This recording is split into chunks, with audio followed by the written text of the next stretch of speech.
नमस्कार दोस्तों, कलयुग के चमत्कार संतों की वाणी में आप सबका स्वागत है। दोस्तों, हम सावन की 2 सोमवार के व्रत रख चुके हैं और अब आ रहा है तीसरा सोमवार का व्रत, जो कि कल यानी कि 24 जुलाई को पड़ रहा है। ये अधिक मास का पहला सोमवार व्रत होगा और इस वीडियो में हम इस व्रत के बारे में ही जानकारी लेंगे कि इस दिन हम क्या करें, भगवान शिव की कैसे पूजा करें। लेकिन वीडियो को सुनने से पहले मेरी वीडियो को लाइक करना ना भूलें और कमेंट बॉक्स में हर हर महादेव भी अवश्य लिखें। आपके ऐसा करने से हमारा मनोबल बढ़ता है और भगवान की कृपा हम सब भक्तों को मिलती है और हम सब भगवान की कृपा के पात्र बनते हैं। क्योंकि अधिक मास का ये पहला सोमवार का व्रत होगा, ऐसे में इस विशेष दिन भगवान शिव की उपासना करने से साधक की सभी मनोकामनाएं पूर्ण हो जाएंगी। क्योंकि हम शुरू से ही सुनते आ रहे हैं कि जब भी अधिक मास या पुरुषोत्तम मास आता है, उसमें हम जो भी पुण्य के कार्य करते हैं, चाहे वो दान से संबंधित हो, चाहे वो पूजा पाठ से संबंधित हो, जब भगवान के मंत्र का जाप करते हैं, जब मंदिर जाकर वहाँ पे कोई सेवा लेते हैं, तो उसका फल हमें दुगना होकर मिलता है और हमारे कितने ही जाने अनजाने किए हुए पाप कर्म कटते हैं। धार्मिक मान्यताओं के अनुसार श्रावण मास में सोमवार व्रत का पालन करना चाहिए और शिवलिंग पर जल अर्पित करने से साधक को सुख, समृद्धि एवं ऐश्वर्य की प्राप्ति होती है। हिंदू पंचांग के अनुसार श्रावण मास का तीसरा सोमवार व्रत और अधिक मास का पहला सोमवार व्रत शुक्ल पक्ष की षष्ठी तिथि के दिन रखा जाएगा। इस विशेष दिन पर 3 अत्यंत शुभ योग का निर्माण हो रहा है। इस विशेष दिन पर शिव योग, रवि योग और हस्त नक्षत्र का निर्माण हो रहा है। बता दें कि शिव योग दोपहर 2:52 से शुरू होगा और रवि योग सुबह 5:38 से लेकर रात के 10:12 तक रहेगा और हस्त नक्षत्र रात्रि 10:12 तक रहेगा। यानी कि सारा दिन ही अत्यंत शुभ है। आप किसी समय भी भगवान शिव की उपासना कर सकते हैं और इससे साधक को विशेष लाभ होता है। आइए जानते हैं कि इस दिन भगवान शिव की उपासना कैसे करें।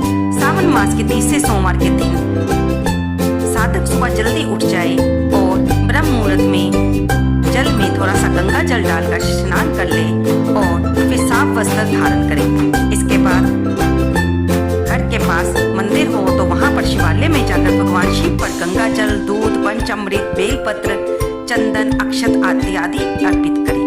इसके बाद भगवान शिव को पंचफल और मिठाई अर्पित करें। अगर आप भगवान के मंदिर में नहीं जा सकते तो घर के मंदिर में ही भगवान की फोटो पर फूल माला चढ़ाकर दीपदान करें और शिव चालीसा का पाठ करें। अगर आप व्रत रखना चाहते हैं तो व्रत का संकल्प लें। उसके बाद इस व्रत की कथा को पढ़ें और फिर आरती करें। इस दिन भगवान शिव और माता गौरी की एक साथ पूजा करें। इंद्रियों पर काबू रखें, किसी का बुरा ना सोचें और संयम से रहें। अगर आप व्रत नहीं रख रहे हैं तो भी इस दिन सात्विक भोजन करें। इस दिन बाल ना कटवाएं, नाखून ना काटें, क्योंकि हर व्रत में कुछ नियमों का पालन हमें करना चाहिए। अब हम जानेंगे हम इस दिन क्या क्या खा सकते हैं। हम दूध पी सकते हैं, मौसमी फल खा सकते हैं, बादाम, काजू, किशमिश, मेवा खा सकते हैं। इस दिन हम चाय पी सकते हैं, मखाना फलाहार में ले सकते हैं। दोस्तों, इस दिन मांस, मंदिरा, तामसिक भोजन से दूर रहें और देर तक सोएं नहीं। आपको यहाँ पर एक और बात बता दें कि शिवलिंग पर हल्दी या सिंदूर नहीं चढ़ता है। इस व्रत में आप पनीर, दही, लस्सी जैसे डेयरी उत्पाद के खा सकते हैं और इनसे हमारा पेट भी भर जाता है। आप उबले हुए आलू या शक्करकंद भी खा सकते हैं। दोस्तों, इस दिन भोजन में नमक खाना वर्जित माना जाता है। अगर आप केवल फल खाकर नहीं रह सकते तो आप एक समय मीठे के साथ यानी शक्कर या गुड़ के साथ भोजन कर सकते हैं। आप चूरमा बनाकर खा सकते हैं, आप मीठा हलवा बनाकर भी खा सकते हैं। लेकिन व्रत रखने का प्रयास अवश्य कीजिए, क्योंकि जब हम किसी देवता के निमित्त वो व्रत रखते हैं तो हमें सारा दिन इस बात का ध्यान रहता है कि आज हमने व्रत रखा है और इस मनोकामना को पूरी करने के लिए रखा है और इस भगवान के सामने हमने अपनी अरदास लगाई है। इससे हमारा सारा दिन भगवान की भक्ति में ही बीतता है।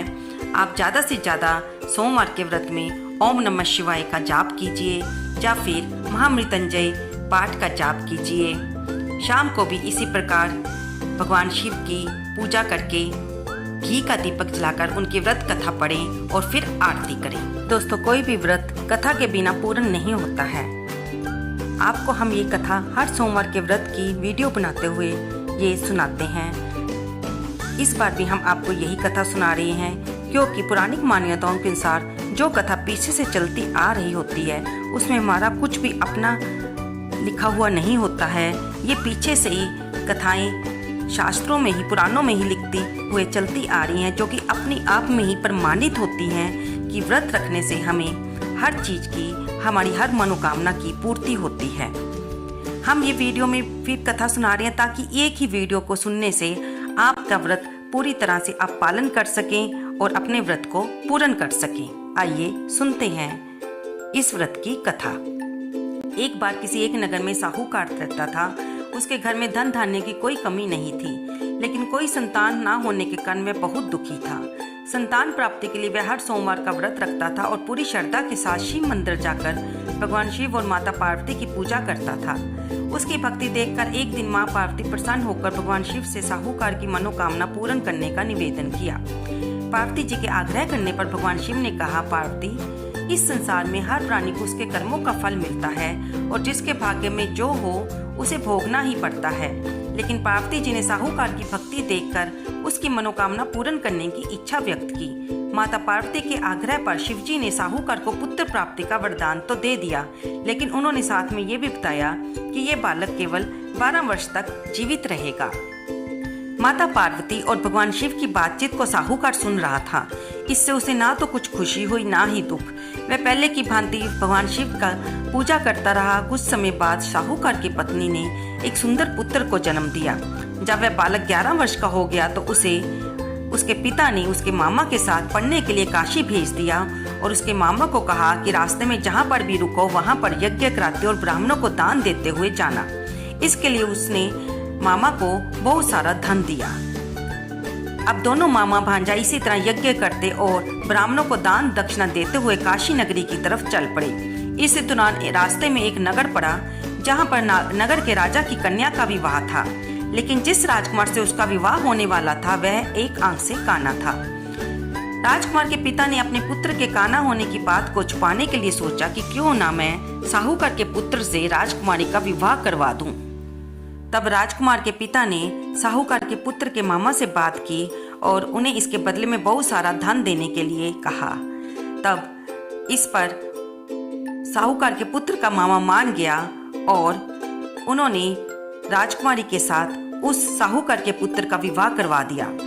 जब विवाह हो गया तो साहूकार का पुत्र ईमानदार था, उसे ये बात सही नहीं लगी। उसने अवसर पाकर राजकुमारी के दुपट्टे पर लिख दिया कि तुम्हारा विवाह तो मेरे साथ हुआ है, लेकिन जिस राजकुमार के संग तुम्हें भेजा जाएगा वह एक आंख से काना है। मैं तो काशी पढ़ने जा रहा हूँ। जब राजकुमारी ने चुन्नी पर लिखी यही बातें पढ़ी तो उसने माता पिता को ये बात बताई। तब माता पिता ने राजकुमारी को उस राजा के बेटे के साथ भेजने के लिए मना कर दिया और बारात वापस चली गई। अब इधर साहूकार का लड़का और उसका मामा काशी पहुंचे और वहां जाकर उन्होंने यज्ञ शुरू किया। उस दिन साहूकार के पुत्र की आयु भी 12 साल की पूर्ण होने वाली थी और उसी दिन यज्ञ का आयोजन था। तो लड़के ने अपने मामा से कहा कि मेरी तबीयत कुछ ठीक नहीं है। तब मामा ने कहा कि तुम अंदर जाकर सो जाओ। कुछ समय बाद मामा ने अंदर जाकर देखा तो उस बालक को मृत पाया। मृत भांजे को देखकर मामा ने जल्दी से यज्ञ का काम समाप्त करके विलाप करना शुरू कर दिया। संयोगवश उसी तरफ से भगवान शिव और माँ पार्वती जा रहे थे। माँ पार्वती किसी के रोने की आवाज सुनकर भगवान शिव के साथ उधर गई तो उन्होंने देखा कि ये उसी साहूकार का पुत्र है जो कि भगवान शिव के वरदान से ही हुआ था। तब पार्वती माता ने भोलेनाथ से कहा, स्वामी, मुझे इससे इसका रोने का स्वर सहन नहीं हो रहा, कृपया करके आप इसके कष्ट दूर करें। तब भगवान शिव ने कहा कि ये साहूकार का वही पुत्र है जिसे मैंने 12 वर्ष की आयु का वरदान दिया था। अब इसकी आयु पूरी हो चुकी है। तब मातृभाव से विभोर माता पार्वती ने कहा, हे महादेव, आप इस बालक को और आयु देने की कृपा करें, अन्यथा इसके वियोग में इसके माता पिता भी तड़फ तड़फ कर मर जाएंगे। तब माता पार्वती के पुनः आग्रह करने पर भगवान शिव ने उस लड़के को जीवित होने का वरदान दिया। शिव जी की कृपा से वह लड़का जीवित हो गया। शिक्षा पूरी करके लड़का मामा के साथ अपने नगर की ओर वापस चल दिए। दोनों उसी नगर में पहुंचे जहां पर उसका विवाह हुआ था। वहां पर लड़के के ससुर ने उसे पहचान लिया और उसे अपने घर ले गए। वहां जाकर उन्होंने खूब खातिरदारी की और राजा ने कुछ देर जमाई को अपने घर रखने के पश्चात उसे अपनी पुत्री के साथ विदा करते हुए बहुत सा धन दौलत दिया। इधर साहूकार और उसकी पत्नी भूखे प्यासे छत पर रहकर बेटे की प्रतीक्षा कर रहे थे। उन्होंने प्रण कर रखा था कि अगर उनका बेटे की मृत्यु का समाचार मिला तो वे छत से गिरकर अपने प्राण त्याग देंगे। परंतु अपने बेटे के जीवित होने का समाचार पाकर वे बेहद प्रसन्न हुए और उन्होंने बेटे के साथ अपनी बहू का भी स्वागत किया। उसी रात भगवान शिव ने साहूकार के स्वप्न में आकर कहा, हे श्रेष्ठी, मैंने तेरे सोमवार के व्रत करने और व्रत कथा सुनने के प्रभाव से तेरे पुत्र को लंबी आयु प्रदान की है। इसी प्रकार जो कोई सोमवार का व्रत करता है या कथा को सुनता और पढ़ता है, उसके सभी दुख दूर होते हैं और उसकी सभी मनोकामनाएं पूर्ण होती हैं। दोस्तों, कथा के बाद, पढ़ने और सुनने के बाद हमें भगवान शिव की आरती करनी चाहिए, जो हम इसी वीडियो में आपके साथ मिलकर करेंगे। आइए सुनते हैं। ओम जय शिव ओंकारा, बोले हर शिव ओंकारा, ब्रह्मा विष्णु सदाशिव अर्धांगी धारा।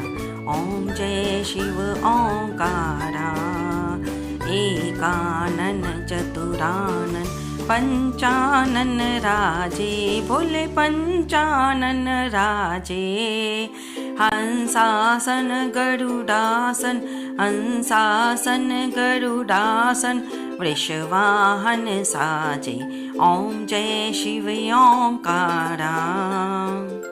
दो भुज चार चतुर्भुज, 10 भुज अति सोहे, भोले 10 भुज अति सोहे। तीनों रूप निरखता, भोला जी का रूप निरखता, त्रिभुवन जन मोहे। ओम जय शिव ओंकारा। अक्षमाला वनमाला रुंडमाला धारी, भोले रुंडमाला धारी। चंदन मृग मद सोहे, चंदन मृग मद सोहे, भोले हितकारी। ओम जय शिव ओंकारा। श्वेतांबर पीतांबर बागंबर अंगे, भोले बागंबर अंगे। सनिकादिक ब्रह्मादिक, सनकादिक ब्रह्मादिक, भूतादिक संगे। ओम जय शिव ओंकारा। कर के मध्य श्रेष्ठ कमंडल, जाग्रत शूल धरता, भोले जाग्रत शूल धरता। सुख करता दुख हरता, जग करता जग हरता, जग पालन करता। ओम जय शिव ओंकारा। ब्रह्मा विष्णु सदाशिव जानत अविवेका, भोले जानत अविवेका। प्रणवाक्षर के मध्य, ओमाक्षर के मध्य, ये तीनों एका। ओम जय शिव ओंकारा। काशी में विश्वनाथ विराजे, नंदा ब्रह्मचारी, भोले नंदा ब्रह्मचारी। नित्य उठ भोग लगावे, भोले जी के दर्शन पावे, महिमा अति भारी। ओम जय शिव ओंकारा। त्रिगुण शिव जी की आरती, जो कोई नर गावे, भोले जो तेरे दर आवे। कहत शिवानंद स्वामी, जपत हरि हर स्वामी, मनवांछित फल पावे। ओम जय शिव ओंकारा। ओम जय शिव ओंकारा, बोले हरे शिव ओंकारा। ब्रह्मा विष्णु सदाशिव, ब्रह्मा विष्णु सदाशिव, अर्धांगी धारा, ओम जय शिव ओंकारा। तो दोस्तों ये थी सारी जानकारी सोमवार के व्रत की। हमें ये व्रत कैसे रखना है, क्या खाना है, कौन से नियमों का पालन करना है, कौन सी कथा सुननी है और इस दिन कौन सी भगवान शिव की आरती की जाती है।